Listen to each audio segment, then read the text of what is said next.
Hello and welcome. I'm Molly and I'm here with Sandy. And today we're talking about overcoming overthinking.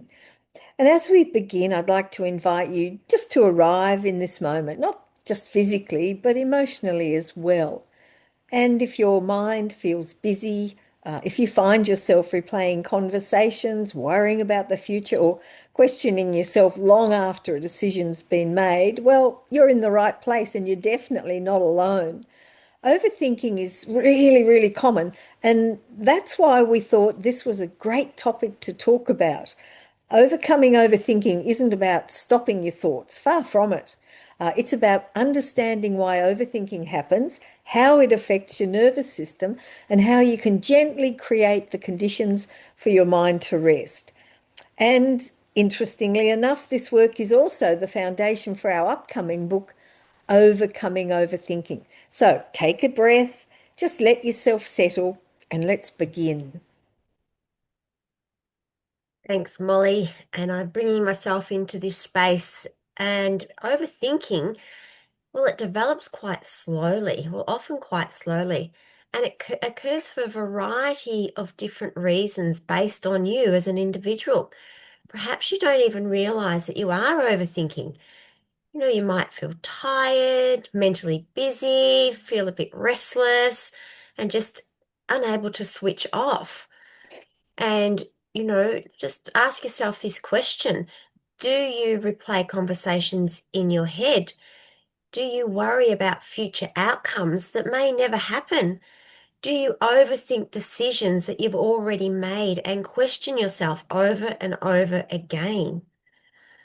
And then fall into those overthinking patterns where thoughts, well, they loop endlessly and maybe even jump from one thought to the next to the next.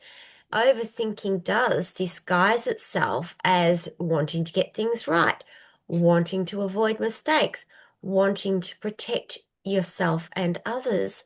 But underneath all of that, overthinking is usually the nervous system that hasn't learned to rest.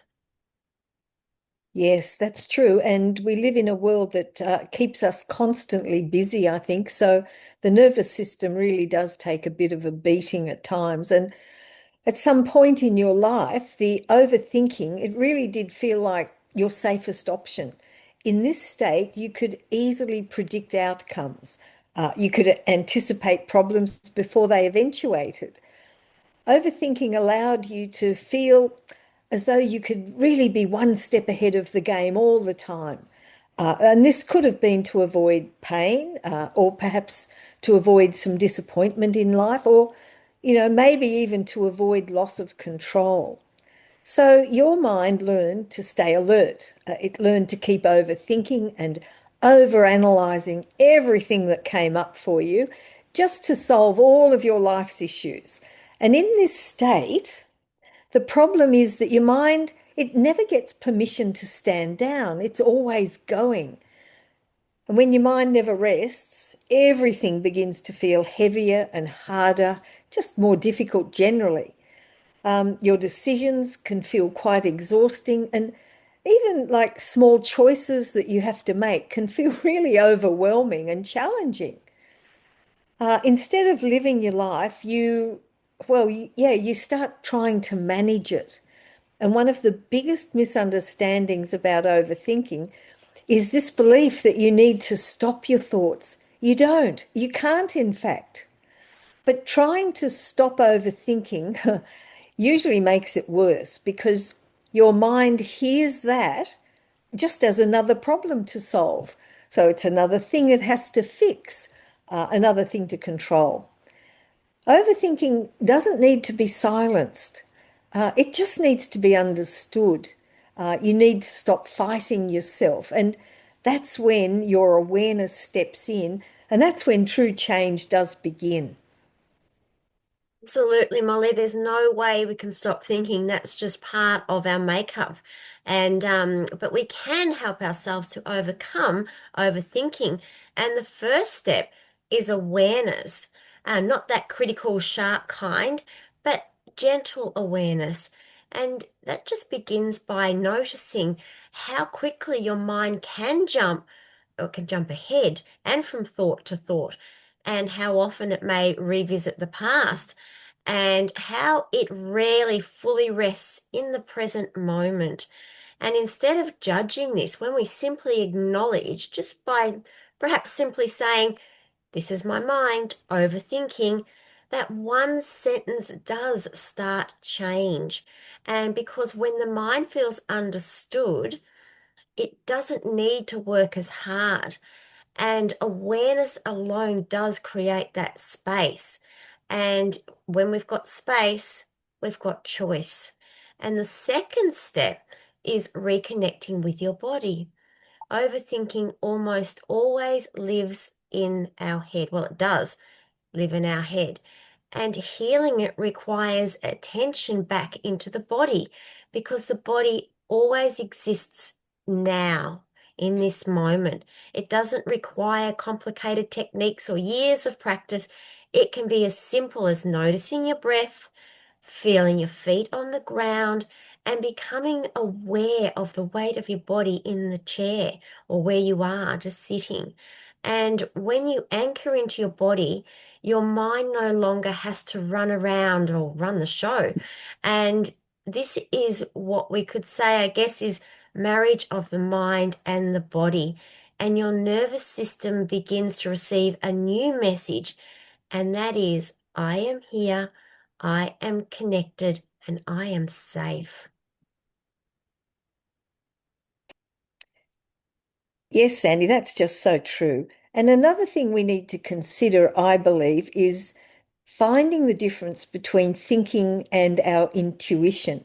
And when we get into a state of overthinking, well, it's loud, it's always repetitive, it feels urgent, there's always a sense of urgency, and it's often fear-based. It'll argue with you, it pushes, it demands answers right now. Whereas when you're having an intuitive moment, an intuition is coming through, it's very different. It's a lot quieter, never rushes, and it doesn't explain itself. It often just arrives as a simple knowing. You know that you know something. You might not know why or how you know it, but you just know that you know it. And it brings a calm sense of clarity. It's a feeling that something fits, something's really fitting. So when you're overthinking, you're trying to figure out the right answer. But when you have an intuitive thought, well, the answer feels like, well, it's landed, it's just home. And this is why slowing down your thinking is really essential because overthinking speeds everything up, your thoughts, your emotions, and your reactions. But when you slow down, it gives your entire system a chance to rest. And you don't overcome overthinking by just thinking better thoughts or positive thoughts. You overcome it by creating enough inner stillness just to hear something deeper. And it's also important to understand that overthinking will often intensify during times of change. So perhaps during some healing, during periods of uncertainty, certainly during personal or spiritual growth. So when you notice familiar patterns start to fall away, you'll also notice that your mind will always try to regain control again because that's what it's familiar with, that's what it knows. So if you're on a path of growth, overthinking can actually be a sign that you're moving into new territory. And the work here, it's never to push like forward harder. It's just building that inner trust within yourself. Uh, Trust that you don't need to analyze every step that you're taking. Trust that not everything needs to be solved in this immediate moment. And trust that clarity often comes after you rest, after quietness, and not before it. That is so true, Molly. Sometimes we think we need to think ourselves to clarity, but the other way is true, what you've just said. So, and one of the most powerful practices, just thinking about that rest, is to learn to pause before engaging in a thought. And that's something we do speak about a lot now in our book, which I'm so excited to be bringing out with you, Molly. And you don't have to follow every thought that your mind produces. Yes, you can notice it, acknowledge it, and choose not to engage. And this isn't avoidance at all. This is what we call discernment. And some thoughts are helpful, as we know, and others are just old patterns replaying themselves. And the more you practice feeding unnecessary thoughts, the weaker those thought patterns become. So, I mean, sorry, not feeding them. So, the more you don't go into them, the weaker they become. And over time, your mind does learn that I don't need to work so hard anymore. And something beautiful happens when overthinking loosens its hold and you become more present, more responsive rather than reactive, and more connected to what actually does matter. And you start to feel life again instead of analyzing it from a distance, which can come with overthinking. So it isn't about becoming passive or careless, not at all. It's about returning to balance. And your mind is there to support you, not to dominate. And you learn to rest your mind, and that lights up your life in so many ways. And the energy that was trapped with worry becomes available for things such as creativity, connection, healing, and joy. And perhaps the most important thing to remember is this: you don't need to figure everything out to move forward. You only need to be present and aware enough to take the next step. And that is how, and by doing that, overthinking softens and life starts to feel lighter. And so, on that note, and let's lighten ourselves and hand over to Molly for a beautiful meditation that I know that Molly's prepared. Thank you, Molly. Thanks, Sandy. So just take a moment now to get yourself into a comfortable position, whether you're sitting or lying down, whatever just feels more comfortable for you. And just gently let your eyes close and take a slow breath in through your nose and a long, gentle breath out through your mouth. And again, just breathing in and out. And let your shoulders drop a little bit more. Let your jaw soften. And just let your body be supported. And as you sit here, you may notice that there are thoughts already present. They might be loud, they might be quiet. Perhaps they're clear or they might be scattered. They could be running fast or slow, but there's no need to push them away. Instead, just let yourself imagine becoming aware of them in the same way that you might notice some background noise, like the ticking of a clock, the hum of a fridge, distant traffic perhaps, or a dog barking outside, or just the subtle sound of the wind outside.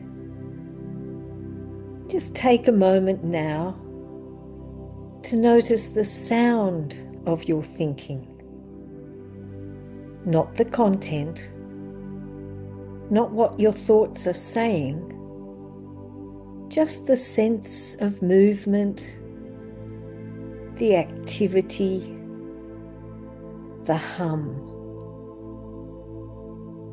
And you know there was a time when your mind didn't work like this, when thinking wasn't constant,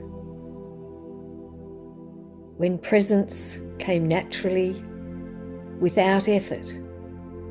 But slowly, very slowly over time, thinking became more active, more frequent, more convincing. And over time, this constant activity began to feel like you, like life itself.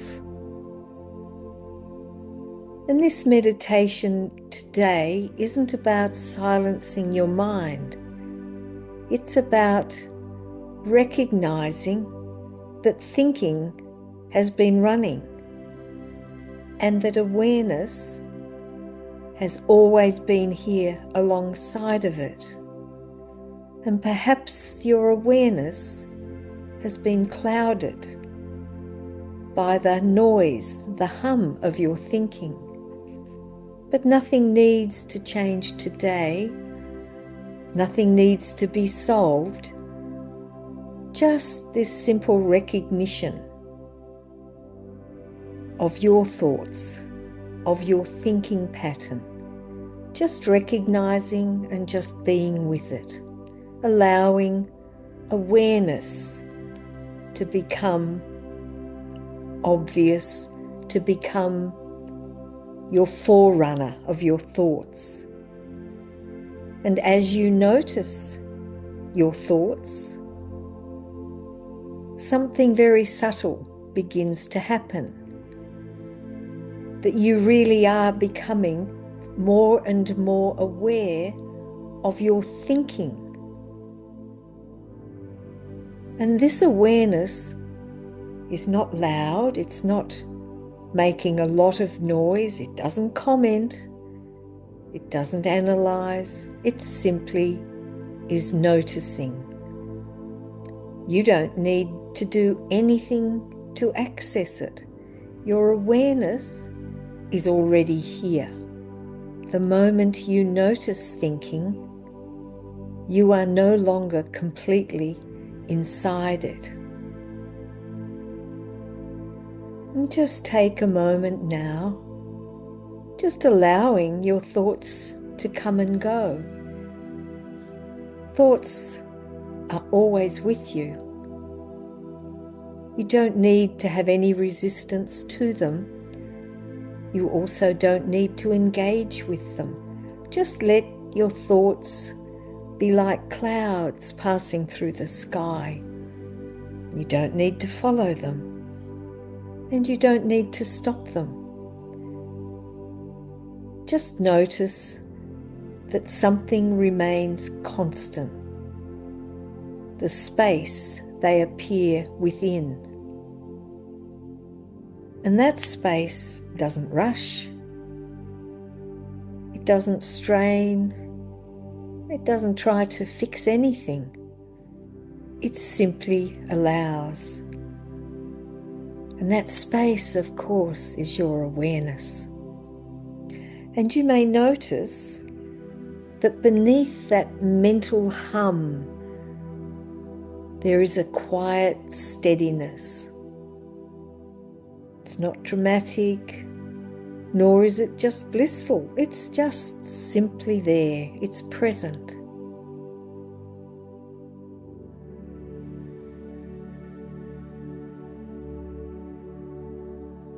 Remember, overthinking doesn't begin as a problem for you. It only becomes one when it goes unseen, when your awareness is clouded.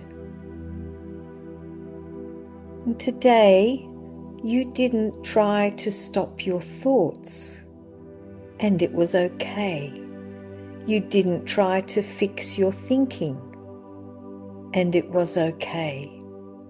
You simply noticed what's been happening, and noticing that, with that awareness, the awareness you have always had within you, it's the beginning of something quieter. Just allow yourself to rest here for a moment, appreciating that feeling of quietness, feeling supported, and just knowing that you are enough exactly as you are right now.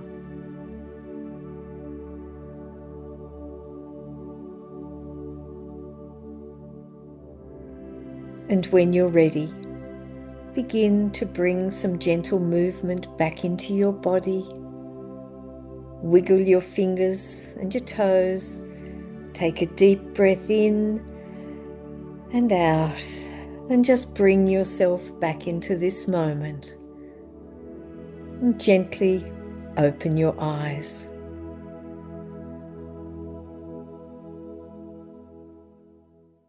Thank you so much, Molly. I was going to stay in that space of awareness. It was so lovely.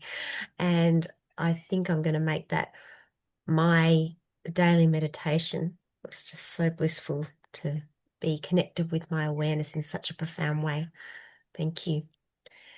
And so, as we come to the end of our time together, just for today, I would like to leave you with one simple reminder. You don't need to figure everything out to move forward. Overthinking often tells us that clarity must come first, that once we understand enough, analyze enough, prepare enough, then we can stop thinking. But the truth, it often works the other way around, as we've discussed. Your mind is allowed to rest, even briefly. Clarity begins to emerge on its own in this space. Overthinking softens, not because you force it to stop, that's impossible. And well, it's just not possible, as we know, but because we create awareness and we identify when we are overthinking. And yes, you will still have thoughts. Yes, you will still have questions. And that is all just part of being human. The difference is that you no longer have to follow every thought that you used to once do or carry every thought into something else. And you can pause, give yourself permission to pause and to trust yourself to take the next step without needing to map out the whole path. Sandy, that's so true. And what's so exciting is that that's exactly what our book is about. Um, this is the heart of the work that we explore more deeply in our upcoming book, and I'm really excited about it. We've been working on it for a while, and it's really it's beautiful and it's amazing. Of course, I say that because Sandy and I wrote it, but Overcoming Overthinking, it'll be available on Amazon January the 21st. And I hope today's little talk and meditation has helped you and brought something more to your day. I'd like to thank you very much for being here with us today. Thanks, Molly. And I totally agree with you. I think the book's amazing too. And I've thoroughly enjoyed working with you every moment of the way. And so thank you all for being here. Have a wonderful day. Until next time, bye for now.